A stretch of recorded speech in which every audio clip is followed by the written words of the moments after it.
साहब ये जो नफीसा है ना, इससे बड़े तकलीफों से होके गुजरते हुए देखा है मैंने।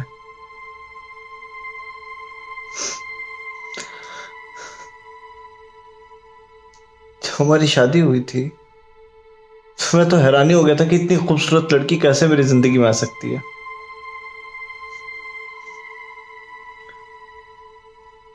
वो पहाड़ देख रहा हो, वो वाला नहीं, उसके बाजू वाला। हाँ, वहां गई थी मेरी बारात। पूरा गांव गया था जनाब। सब लोग खूब नाचे थे। सब बहुत खुश थे। मैं भी बहुत नाचा था जनाब, बहुत मजा आया था। दो तो बसें करके जानी पड़ी थी। क्या धूमधाम से शादी हुई थी जनाब। सब कुछ ठीक ही चल रहा था। बस कभी कभार इस नफीसा को दौरे पड़ जाया करते थे। तो हमने हकीम को दिखाया तो मालूम चला कि ये दौरे से बचपन से ही पड़ते हैं जनाब। और ये बात नफीसा के घर वालों ने हम लोगों से छुपाई थी। फिर क्या था जनाब, मेरी माँ नफीसा के एकदम पीछे पड़ गई, उसके घर वालों को कोसती रहती। आसपास के भी लोगों ने कहा कि नफीसा को तलाक देके दूसरी शादी कर दो, मगर आप बताओ जनाब, कैसे कर सकता था मैं। मेरे लिए तो आज भी वो उतनी खूबसूरत है जितना मैंने उसे पहली बार देखा था।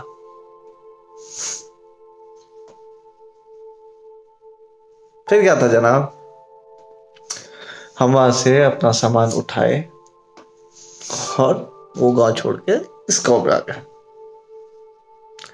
गुमनामी का भी अपना ही एक अलग सुकून रहता है जनाब, कसम से। फिर क्या था, ये इसको बच्चे की आस हो गई। जिद करने लगी जनाब, एकदम बच्चा चाहिए बच्चा चाहिए। शहर के डॉक्टर को दिखाया हमने तो शहर के डॉक्टर ने बोला कि बच्चे की सोचना भी मत, या तो बच्चा बचेगा या फिर ये नफीसा। समझाया जनाब इसको, मगर आपने तो देखा ही है ना, किसी की कहाँ सुनती है ये। जिद पकड़ के बैठ गई, जिद्दी तो है। मैंने भी कहा चलो सब अल्लाह के हवाले छोड़ देते। फिर जनाब एकदम चमत्कार हो गया, बिल्कुल चमत्कार।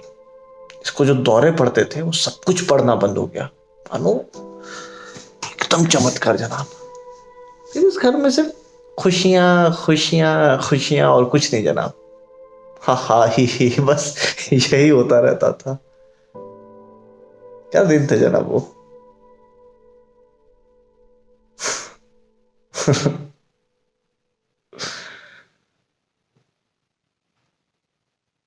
3 साल पहले यहाँ हमला हुआ जनाब।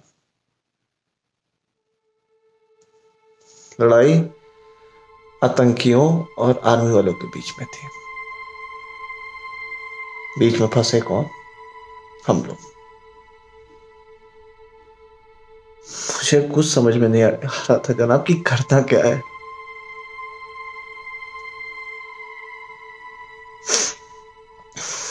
मैं उठाया इसको, मैंने कहा चल भाग।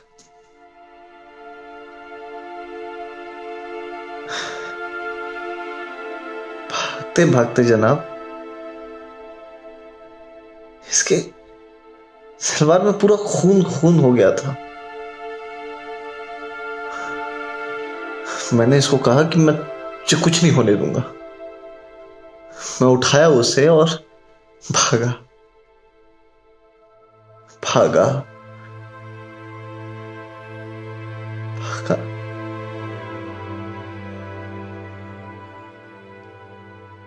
अस्पताल पहुंचा जनाब।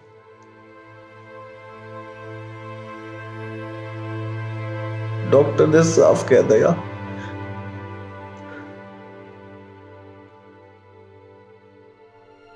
हमारा बच्चा जनाब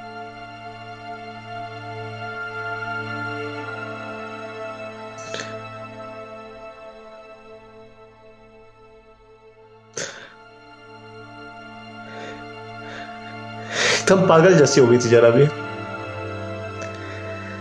दिन भर सिर्फ कोसती रहती डॉक्टर और मुझे। कोई बच्चा अगर रो रहा होता तो कहती कि मेरा जिगरा रो रहा है। फिर न जाने कहां से एक रबड़ का गुड्डा उठा के ले जनाब, कहने लगी कि ये मेरा जिगरा है। गुलाम, इसको इतना भी समझ में नहीं आता कि जिंदा बच्चा बड़ा होता है। जनाब जिगरा बड़ा तो हो रहा है। हर 4 जनवरी को मैं नया गुड्डा लाकर उसके सिरहाने पे रख देता हूं जब ये सो रही होती है। जब ये उठती है तो जिगरा 1 साल और बड़ा हो जाता है। अभी 15 दिन पहले तुमने उसका 3रा जन्मदिन भी मनाया था जनाब। इस बार तो जिगरा बोलने भी लगा था, happy birthday to Jigra, happy birthday to जिगरा।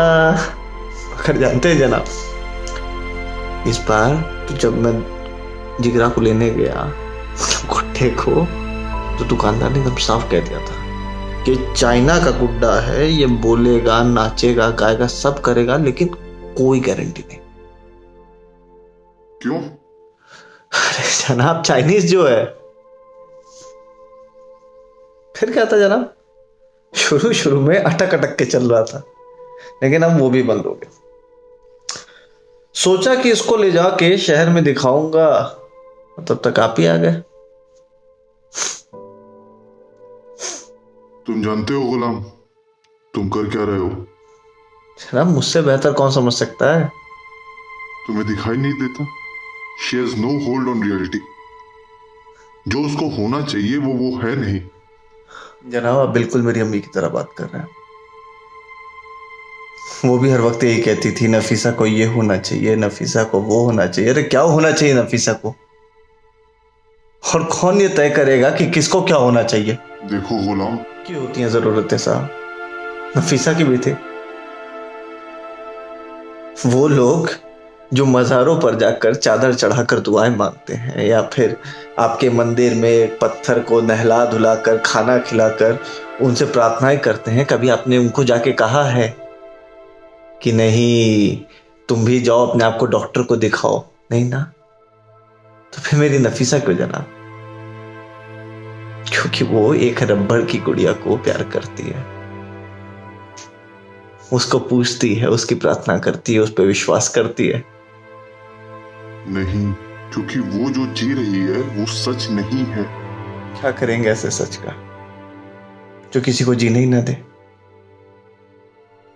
अरे अगर उसका सच ये है कि उसका जिगरा जिंदा है, तो उसमें परेशानी क्या है? सारे लोग भी तो इसी सच में जी रहे हैं कि ऊपर वाला है। अगर उसका ये सच उसको खुशी देती है, तो फिर दिक्कत कहां है?